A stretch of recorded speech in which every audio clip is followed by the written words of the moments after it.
Hi guys, welcome to സനി thoughts. അപ്പോൾ ബൾട്ടി കണ്ടിട്ട് വരികയാണ്.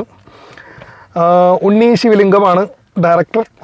ഷൈൻ നിഗവും നമ്മുടെ ശന്തനു ഭാഗ്യരാജുമാണ് പ്രധാന റോളിൽ. വേറെ രണ്ടുപേരും കൂടി ഉണ്ട്. അവർ ഹൃദയത്തിലൊക്കെ കണ്ടിട്ടുണ്ട് ആ പുള്ളീനെ, എനിക്ക് പേരറിയില്ല. അപ്പോൾ ഈ 4 പേരുടെ ഫ്രണ്ട്ഷിപ്പ്, കബഡി, ഗ്യാങ് വാർ, ഇതൊക്കെയാണ് ഇതിൻ്റെ തീം. മെയിനായിട്ട് എടുത്ത് പറയേണ്ടതെന്ന് പറഞ്ഞാൽ ഇതിൻ്റെ ആക്ഷൻസ് അടിപൊളിയാണ്. ഇപ്പോൾ RDX നമ്മൾ കണ്ടിട്ട് നമുക്കറിയാലോ, one of the best action പടം വരുന്നു RDXൻ്റെ ആക്ഷനോളം നിൽക്കുന്ന ടൈപ്പ് ആക്ഷൻ സംഭവങ്ങളൊക്കെയാണ്. ഫസ്റ്റ് ഹാഫ് കണ്ടു കഴിഞ്ഞപ്പോൾ ഇത് RDXന് മേളിൽ പോകുമെന്ന് തോന്നി. പക്ഷേ സെക്കൻഡ് ഹാഫിലേക്ക് വന്നപ്പോൾ കുറച്ച് ക്ലീഷ ലെവലിലേക്ക് പോയെങ്കിലും ഓവറോൾ ഒരു വൺ ടൈം നല്ലൊരു തിയേറ്റർ എക്സ്പീരിയൻസ് ആണ്. നല്ല മ്യൂസിക്, ബാക്ക്ഗ്രൗണ്ട് കാര്യങ്ങളൊക്കെ ഉണ്ട്. ഞാൻ നേരത്തെ പറഞ്ഞ പോലെ ഫൈറ്റ് കാണാൻ വേണ്ടി മാത്രം നമുക്ക് വേണമെങ്കിൽ ഈ പടത്തിന് ടിക്കറ്റ് എടുക്കാം. പിന്നെ പെർഫോമൻസ്, ശന്തനും നമ്മുടെ ഷൈനും രണ്ടുപേരും കിടിലൻ പെർഫോമൻസ് ആണ്.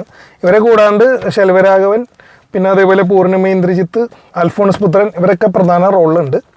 അപ്പോൾ സിനിമയെ കുറിച്ച് കൂടുതൽ ഡീറ്റെയിൽ ആയിട്ടൊന്നും ഞാൻ പറയുന്നില്ല, കാരണം സ്പോയിലർ എന്ന് പറഞ്ഞാൽ അങ്ങനെ വലിയ സസ്പെൻസ് ഉള്ള പടമൊന്നുമല്ല. എന്നാലും ചിലർക്ക് അത് കേൾക്കാൻ ഇഷ്ടമായിരിക്കില്ല.